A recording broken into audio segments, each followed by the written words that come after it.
что это, когда, живя в одной стране, молдавские политики почвенно, беспочвенно периодически называют гагаузы сепаратисты. То есть к какому сближению двух народов или разных народов мы можем говорить, когда мы вешаем такие ярлыки: предатели, сепаратисты?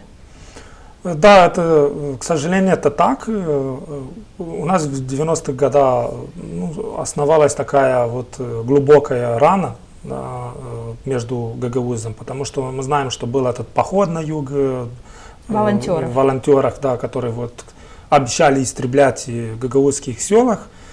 И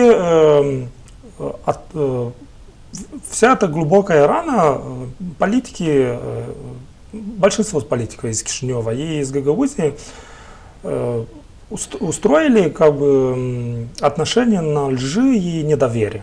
Постоянно вот в Кишиневе сказали, что вот гагаузы такие сепаратисты, а в Камрате политики постоянно обвиняли молдавских проевропейских политиков, что они хотят объединиться с Румынией, что они ущемляют гагаузские права и все такое. И вот вся эта конфронтация